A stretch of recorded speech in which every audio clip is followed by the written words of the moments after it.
नमस्कार बच्चों, ये आपकी क्लास 9 के अध्याय 1 एनसीईआरटी का विज्ञान की पुस्तक का एक पहला चैप्टर है हमारे आसपास के पदार्थ। ये पदार्थ क्या होते हैं? पदार्थ इस विश्व में, इस दुनिया में जो भी वस्तु जिस भी सामग्री से बनी होती है उसको वैज्ञानिकों ने पदार्थ कहा है। जिस हवा में जैसे हम सांस लेते हैं तो वो हवा क्या है? पदार्थ है। पानी पी रहे हैं, पानी क्या है? पदार्थ है। जो हम भोजन खा रहे हैं, जो हम कपड़े पहन रहे हैं, आप अपने आसपास जो भी वस्तु देख रहे हैं वो पदार्थ है। ये सभी कण जो पदार्थ होते हैं इनमें कुछ द्रव्यमान भी होता है।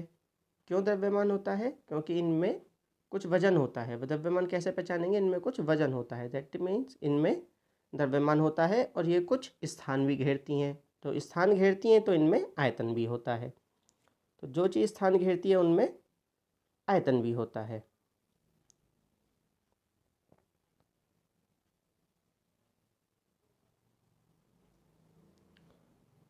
प्राचीन काल से ही मनुष्य अपने आसपास की समझने का प्रयास करता रहता है।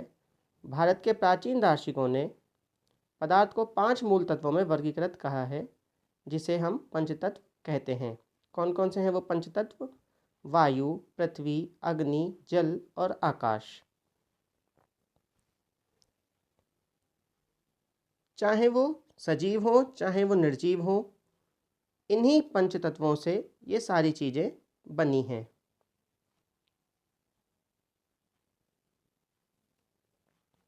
आधुनिक वैज्ञानिकों ने पदार्थ को भौतिक धर्म गुण एवं रासायनिक प्रकृति के आधार पर 2 प्रकार से वर्गीकृत किया है। यानी एक पदार्थ को हम 2 टाइप से क्लासिफिकेशन कर सकते हैं, एक आपका भौतिक और एक आपका रासायनिक गुण। तो इस चैप्टर में हम आपके भौतिक गुणों के बारे में पढ़ेंगे। रासायनिक गुण क्या होते हैं वो हम आने वाले चैप्टर्स में बताएंगे। रासायनिक गुण क्या होते हैं? जैसे वो पदार्थ किसी दूसरे पदार्थ से क्या क्रिया करते हैं तो उनमें क्या गुण उत्पन्न होते हैं, वो हम उसके रासायनिक पहलू के बारे में आगे पढ़ेंगे।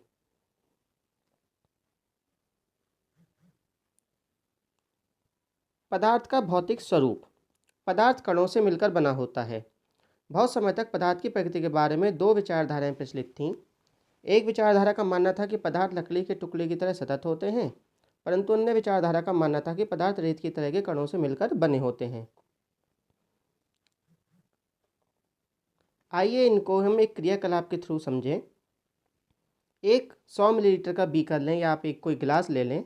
इस बीकर पर जल से आधा भरकर उसको निशान लगा लें और उनमें नमक और चीनी, नमक या चीनी घोलकर उसको छड़ से घुमाकर रख दें। क्या आप देखेंगे क्या जल के स्तर में बदलाव आता है? आपके अनुसार नमक या शर्करा का क्या हुआ? बच्चों का जवाब ये हो सकता है कि वो उसमें घुल गए, पर वो घुल कैसे गए? जब वो पानी में पूरी तरीके से घुल गए तो उनके स्तर में बदलाव क्यों नहीं आया? मान लीजिए मैं किसी पानी से भरे गिलास में, पूरा भरा हुआ पानी का गिलास है, अगर मैं उसमें कुछ टुकड़ा डाल दूं लकड़ी का तो क्या पानी बाहर निकल के आ जाएगा? हाँ। या फिर वो पानी अगर थोड़ा सा गिलास खाली है तो पानी ऊपर लेवल हो जाएगा? हाँ। क्यों? क्योंकि वो पानी के बराबर स्थान घेर लिया। लेकिन जब मैंने उसमें चीनी मिलाई या नमक मिलाया तो वो उसमें घुल गया। तो वो घुल क्यों गया? क्योंकि नमक के कण और जल के कणों के बीच रिक्त स्थान होता है, तो वो दोनों में एक दूसरे में समावेशित हो जाते हैं, जिससे कि जल के स्तर में कोई भी बदलाव नहीं होता। पदार्थ के ये कण कितने छोटे होते हैं? आप एक काम करिए, एक गिलास लीजिए और उसमें थोड़ा सा डिटॉल डालिए, 2 बूंद 3 बूंद डिटॉल डालिए। अब उसकी एक बूंद निकाल कर दूसरे जल में मिला दीजिए, फिर ऐसे ही उसमें से एक बूंद निकाल कर तीसरे जल में मिला दीजिए। तो ये प्रयोग आपको क्या दर्शाएगा? ये प्रयोग ये दर्शाएगा कि बहुत थोड़े से क्रिस्टल से भी, बहुत थोड़े से डेटॉल से भी पानी की अधिक मात्रा भी रंगीन हो जाती है। यानी कि डेटॉल के एक क्रिस्टल में ही कई सूक्ष्म कण थे और ये छोटे छोटे कणों में विभाजित होते रहे हैं। तो अतः पदार्थ के कण बहुत छोटे छोटे होते हैं, इतने छोटे कि हम कल्पना नहीं कर सकते। पदार्थ के कणों के बीच रिक्त स्थान होता है। तो इस हम नमक के घोल से, चीनी के घोल से या डिटॉल के घोल से हम ये समझेंगे कि पदार्थ के कण एक दूसरे के कणों के रिक्त स्थानों में समावेशित हो जाते हैं। यह दर्शाता है कि पदार्थ के कणों के बीच पर्याप्त स्थान होता है।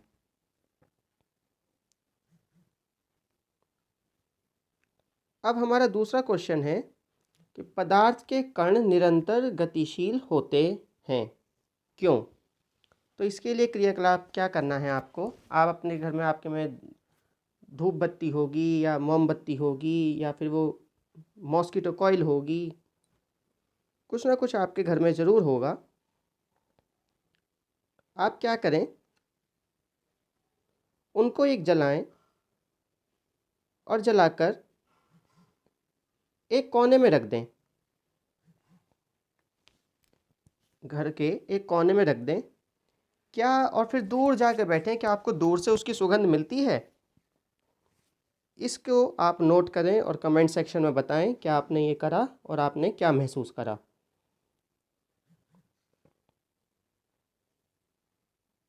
इसके अलावा आप और एक काम और कर सकते हैं। 2 गिलास लीजिए, दोनों में आधा आधा गिलास में पानी भरिए और एक में एक थोड़ी सी स्याही और दूसरे में शहद डाल दीजिए और एक घर के कोने में रख दीजिए। फिर आप देखिए कि क्या आपको कुछ अंतर महसूस होता है, उसको भी आप कमेंट सेक्शन में ज़रूर बताएं। आप वैसे ध्यान देंगे तो स्याही जल्दी उसमें जल में घुलेगी, लेकिन शहद घुलने में शायद थोड़ा सा टाइम लगेगा। इसी के साथ आप एक काम और कर सकते हैं। एक गर्म गिलास में गर्म पानी लेकर उसमें थोड़ा शहद डालकर उसको भी साथ में रख सकते हैं और उन तीनों के प्रेक्षण को नोट करके फिर मुझे बताएं। फिर मैं दूसरी वीडियो में आपसे वो पूछूंगा या फिर आप कमेंट सेक्शन में उनको लिख के मुझे ज़रूर बताएं। तो जब आप वो देखेंगे तो आपको, मैं अभी से बता रहा हूँ, लेकिन आप ये प्रयोग करके और फिर या तो उसकी फ़ोटो डालिए या फिर मुझे ज़रूर बताइए। आप उसमें देखेंगे कि जो गर्म गिलास वाला पानी था उसमें शहद ज़्यादा तेज़ी से घुला और जो पानी जिसमें हमने स्याही डाली थी उसमें और तेज़ी से वो स्याही घुल गई। लेकिन जो पानी ठंडा था और उसमें हमने शहद डाला वो शायद वो थोड़ी देर से घुलेगा। तो वो आपने उसे स्टिर तो किया नहीं था, आपने उसे हिलाया तो था नहीं, लेकिन जब आपने हिलाया नहीं तो उसके बाद भी वो स्याही उसमें क्यों घुल गई? वो इसलिए घुली क्योंकि पदार्थ के कण निरंतर गतिशील होते हैं, अर्थात उनमें गतिज ऊर्जा होती रहती है और तापमान बढ़ने से कणों की गति तेज हो जाती है। इसलिए हम कह सकते हैं कि तापमान बढ़ने से कणों की गतिज ऊर्जा भी बढ़ जाती है।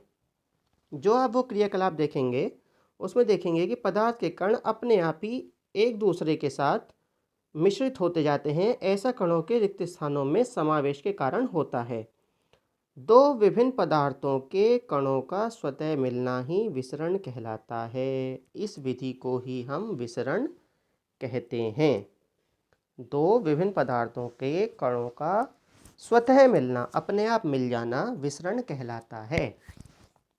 और हमें इससे यह पता चलता है कि गर्म करने पर विसरण तेज हो जाता है, राइट? तो ये प्रयोग आप ज़रूर करेंगे और उसकी फ़ोटो करके, क्रियाकलाप करके मुझे बताएंगे आपने क्या क्या उसमें नोट करा।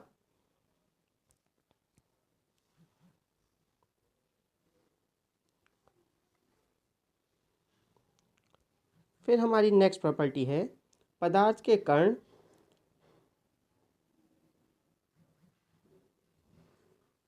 एक दूसरे को आकर्षित करते हैं। पदार्थ के कण एक दूसरे को आकर्षित करते हैं।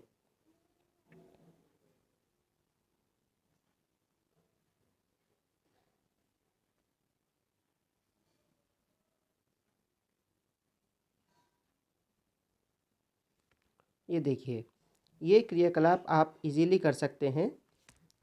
एक थाली में जल लेकर उसे उंगली से काटने का प्रयास करें। क्या जल की सतह कटती है? जल की सतह ना कटने का क्या कारण है?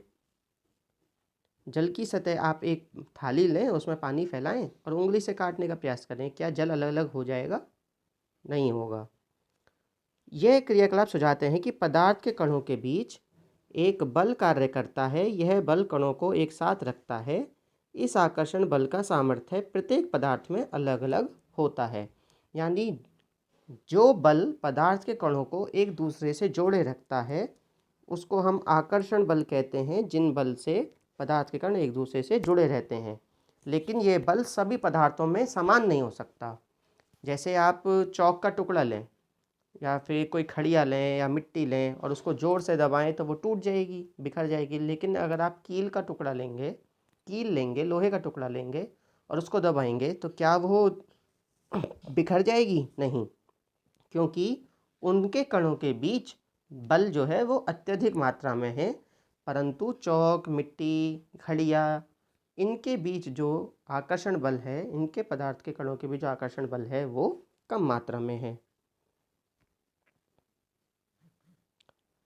अब ये आपके कुछ प्रश्न बनते हैं यहाँ पर। इन प्रश्नों को आप ध्यान से देखिए।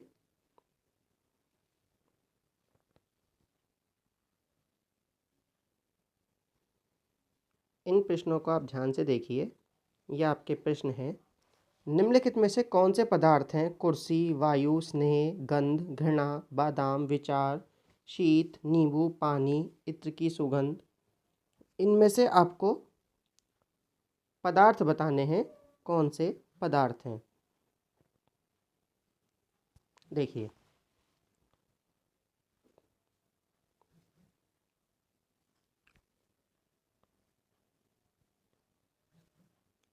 कुर्सी, वायु, बादाम, नींबू।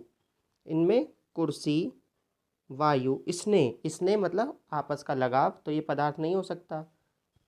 गंध, गंध यानी कि इसको हम छू नहीं सकते ना, ये पदार्थ नहीं है। गंध हमें सिर्फ महसूस होती है। घृणा, बादाम, बादाम पदार्थ है, विचार पदार्थ नहीं है, शीत पदार्थ नहीं है, नींबू पदार्थ है, पानी पदार्थ है। के उदाहरण हैं क्योंकि इनका कुछ द्रव्यमान होता है और ये स्थान भी घेरते हैं। यानी कुछ द्रव्यमान भी हो और वो कुछ स्थान भी घेरें, वो आपके पदार्थ होते हैं। दूसरा क्वेश्चन, निम्नलिखित प्रेक्षण के कारण बताएं। गर्मागर्म खाने की गंध कई मीटर दूर से ही आपके पास पहुंच जाती है, लेकिन ठंडे खाने की महक लेने के लिए आपको उसके पास जाना पड़ता है। क्यों? हमने आपको बताया था कि तापमान अधिक जब होता है तो गैसों के कणों की गति यानी गतिज ऊर्जा उनकी बढ़ जाती है तथा ठंडे खाने की महक की तुलना में विसरण तेजी से होता है।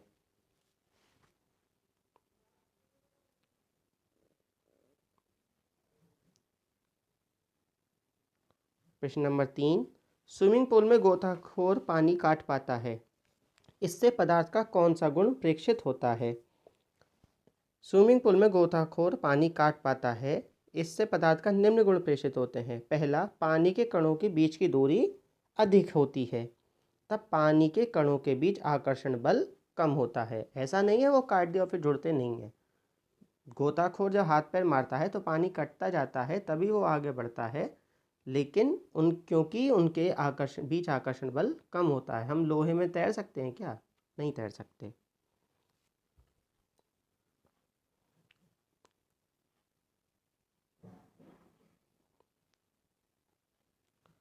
क्वेश्चन नंबर 4, पदार्थ के कणों की क्या विशेषताएं होती हैं?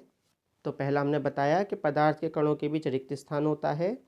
दूसरा हमने बताया पदार्थ के कण एक दूसरे को आकर्षित करते हैं। और तीसरा हमने बताया पदार्थ के कण निरंतर गतिशील होते हैं, वो एक दूसरे से दूरी पर होते हैं। ये आपका, आप समझिए, ये आपको पानी, और अगर जो पास पास होंगे तो ये आपका कोई और पदार्थ जिसमें आकर्षण बल ज़्यादा होता है, और ये इनमें आकर्षण बल कम होता है, दूरी अधिक होती है। ठीक है। तो आज आप पहले इतना काम नोट करिए, फिर आपसे हम शाम को फिर से मिलेंगे।